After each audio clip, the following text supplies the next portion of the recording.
मुग्धा और उसकी सास के बीच पूरा समय सास के किसी न किसी काम को लेकर मतभेद चलते ही रहते हैं। बहू, ओ बहू, जरा चाय बना दे। मुग्धा चाय लेकर आती है। ये लीजिए, और कुछ चाहिए? अरे नहीं, बस चाय पीने का मन था। जाओ, तुम दूसरा काम करो। चाय पीने के थोड़ी देर बाद सास दोबारा मुग्धा को आवाज लगाती है। अरे बहू रे, आओ बहू, जरा हलवा तो बना दे, मीठा खाने को मन हो रहा है।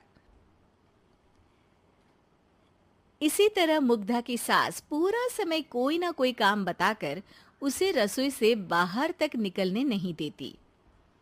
कभी चाय, कभी हलवा, कभी पानी तो कभी दूध, हर समय खाने को चाहिए और उसके लिए अपने हाथ पैर बिल्कुल नहीं हिलाने।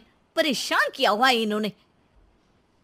सास की जबरदस्ती परेशान करने की आदतों से दुखी मुग्धा एक शाम सचिन के साथ अपने कमरे में बैठी हुई बात कर रही होती है। सुनो जी, मम्मी जी की ये जानबूझकर मुझे परेशान करने की फरमाइशों से मैं बहुत फ्रस्ट्रेट हो चुकी हूँ। पूरे दिन में एक सेकंड का आराम नहीं मिलता। रसोई से बाहर कदम रखती नहीं कि बहू ये बना दे, बहुरी वो बना दे। अरे इनकी फरमाइशें चलती ही रहती है। अरे मुग्धा, माँ खाने की शौकीन है, पर उम्र हो चली है, खुद खाना नहीं बना सकती, इसलिए तुमसे बोलती है। अरे तो शौक भी उम्र देख कर रखने चाहिए ना। समझ में नहीं आता, हर समय फेविकॉल का जोड़ लगाए सोफे से चिपके बैठी रहती है। इतना सब डाइजेस्ट कैसे हो जाता है उन्हें? अरे तुम मेरी माँ से इतनी नफरत कैसे कर सकती हो? मैं उनसे नफरत नहीं करती जी, बस परेशान हूँ। जहां मुग्धा अपने पति से ये सब बोल रही होती है, वहीं उसकी सास भी कमरे के बाहर दरवाजे से कान लगाए सारी बातें सुन रही होती है और अगली दोपहर रसोई में मुग्धा के पास जाती है। बहू, आज ना मेरा कुछ मसालेदार खाने का मन है। तो चाय बना दूं? मुझे बहुत पसंद है। अरे ना, ऐसा कर लिट्टी चोखा बना ले। और हाँ, जितना मसाला बातों में मिलाकर पति को सुनाती हो ना, सब्जी में भी वैसे ही डाला करो, खाना स्वादिष्ट बनेगा। सास की बात सुनकर मुग्धा हैरान रह जाती है। मतलब अब पूरा समय मुझ पर हुक्म चलाने के साथ बंद कमरे में हुई पति पत्नी की बीच की बातें भी सुनती है? अरे बात जब मेरी थी तो सुनने में क्या दिक्कत है? ये कहकर सास वहां से चली जाती है। अरे अब तो हद पार हो गई। इस तरह से तो ये मेरा जीना मुश्किल कर देंगी। मुग्धा सास की हरकतों से परेशान उसका हल सोचने लगती है और इसी तरह कुछ दिन बीत जाते हैं, जिसमें सास का जन्मदिन आता है। मुग्धा बहुत खुशी के साथ अपनी सास को एंड्रॉइड मोबाइल गिफ्ट करती है। मम्मी, आपको सबसे बात करने के लिए बहुत दिक्कत होती है ना? कभी सचिन तो कभी मुझे बोलना पड़ता है, पर इस मोबाइल से आपको कोई दिक्कत नहीं होगी। एक जगह बैठे बैठे बहुत कुछ कर सकती हैं अब आप। मोबाइल देख सासू माँ खुश हो जाती है, पर उसे इस्तेमाल करना तो आता नहीं, इसलिए साइड में रख देती है। जिसे देख मुग्धा घर का सारा काम छोड़ मोबाइल सेट कर सास को इस्तेमाल करना सिखाने लगती है, जिसके बाद अब सास पूरा समय मोबाइल में ही लगी रहती है। हाय, जब से मम्मी को मोबाइल मिला है मेरी लाइफ में कितनी शांति आई है। अच्छा है, इसी तरह बिजी रहे तो मैं भी सुकून की जिंदगी जी पाऊंगी। अब मुग्धा जब मन करे काम करना, जैसा चाहे वैसा खाना बनाकर खाना, पूरा समय रिलैक्स और खुश रहने लगती है। क्या बात है, आजकल तुम बहुत चहक रही हो।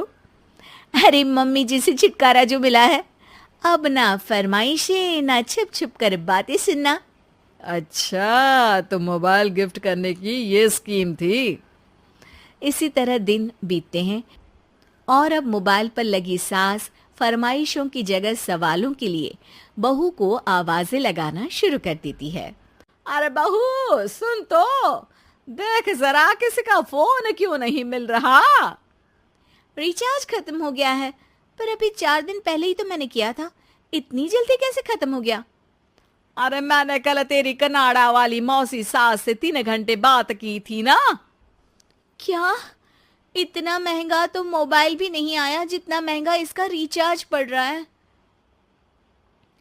इसके बाद तो जैसे मुग्धा के दिन के 24 घंटे में से 20 घंटे सास के पास उनके मोबाइल रिलेटेड प्रॉब्लम सॉल्व करने की ड्यूटी ही बन जाती है। अरे मुग्धा, ये मोबाइल में अचानक तेरी मौसी सास की शक्ल क्यों दिखने लगी? और ये तो हिल भी रही है। मम्मी, ये गूगल डुओ का वीडियो कॉल है।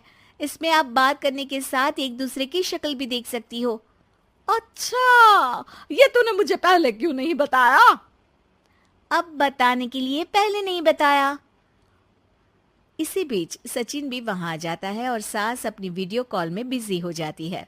क्यों, सास बहू में क्या गपशप चल रही है? इसे गपशप नहीं, दिमाग का दही होना बोलते हैं। पर तुम तो मम्मी को मोबाइल देकर बहुत खुश थी, फिर क्या हुआ? हाँ, उसका सुकून भी कुछ ही दिन मिला। अब घर के टंटे खत्म हुए तो मोबाइल की टिंग टिंग शुरू हो गई।